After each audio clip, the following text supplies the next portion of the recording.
हमारी याचिका इस पॉइंट पर सीमित है कि आप अगर किसी कारणवश जो कि हमारे कंट्रोल के बियॉन्ड हो, हम कस्टमर को एसेंशियल कमोडिटीज एक्ट में पेट्रोल डीजल मना नहीं कर सकते हैं। प्रॉब्लम यह है कि आप किसी और की गलती की वजह से मेरे को क्यों प्रोसिक्यूट कर रहे हो कि अगर आप हर पेट्रोल पंप पर ट्रांसपोर्ट डिपार्टमेंट और सिविल डिफेंस वॉलंटियर्स रखोगे और उन पर जिम्मेदारी रखोगे मना करने की, तो उससे काम ज़्यादा आसान हो जाएगा। पहले मैं ये बताना चाहूँगा कि हमारी जो याचिका है पेट्रोल पंप डीलर्स एसोसिएशन की तरफ से, उसमें हमने ये बोला है कि इस बैन से हम सहमत हैं, इस बैन को हम वेलकम करते हैं, इस बैन को हम इम्प्लीमेंट कर रहे हैं।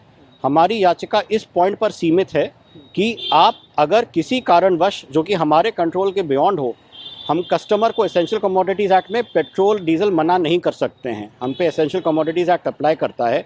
कस्टमर आते हैं, किसी को ना सुनना पसंद नहीं है। पेट्रोल पंप पे 3000 से ऊपर गाड़ियाँ आती हैं।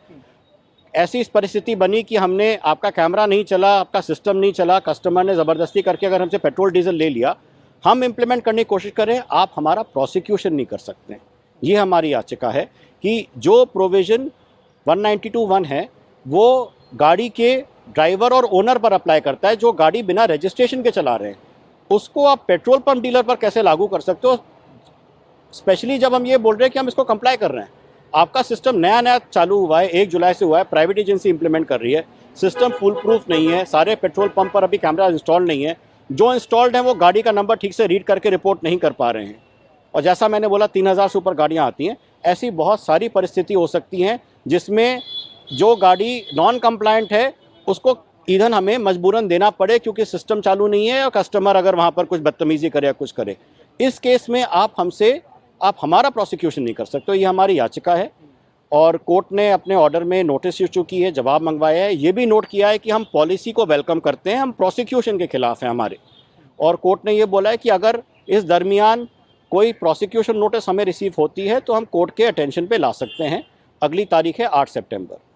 सर, जो बैन लगा है और एसोसिएशन को आप रिप्रेजेंट कर रहे हैं, तो कितनी गाड़ियाँ बाहर हो गई जिनको पेट्रोल नहीं मिलेगा? देखिए, एज पर सरकार के डॉक्यूमेंट्स टोटल दिल्ली में 61 लाख ऐसी व्हीकल हैं जो कि सरकार के हिसाब से एंड ऑफ लाइफ व्हीकल हैं। पिछले 2 साल में सरकार के पास सारा डेटा होने के बावजूद 1% से कम गाड़ियां उन्होंने इम्पाउंड की हैं। मतलब कि उनके पास सारा डेटा है, सारा सिस्टम है उनको इम्पाउंड करने का।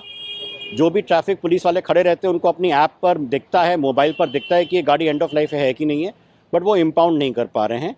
अब इसको इन अ वे हमारे हिसाब से गलत तरीके से आउटसोर्स किया जा रहा है ये ऑब्लिगेशन पेट्रोल पंप ओनर्स पे, जो कि नहीं होना चाहिए। सर, जो 61 लाख गाड़ियाँ हैं और दिल्ली में जितने पेट्रोल पंप्स हैं वो सभी पर रोटेशन वाइज पेट्रोल वहाँ से लेते हैं, तो जो एसोसिएशन है, जो पंप मालिक है, उनको कितना नुकसान इससे हो रहा है फाइनेंशियली अगर देखा जाए? देखिए, नुकसान और फाइनेंशियल नुकसान से पेट्रोल पंप एसोसिएशन को कोई ऑब्जेक्शन नहीं है।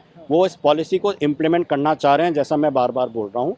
प्रॉब्लम ये है कि आप किसी और की गलती की वजह से मेरे को क्यों प्रोसिक्यूट कर रहे हो, जब गलती गाड़ी वाले की है और इम्प्लीमेंट करना ट्रांसपोर्ट डिपार्टमेंट और ट्रैफिक पुलिस की जिम्मेदारी है, तो आप पेट्रोल पंप ओनर्स को क्यों प्रोसिक्यूट कर रहे हो? क्या सर, सरकार की तरफ से इस ऑर्डर को इम्प्लीमेंट करने के लिए कोई मैन पावर, कोई वॉलंटियर्स पंप पर लगाए गए हैं?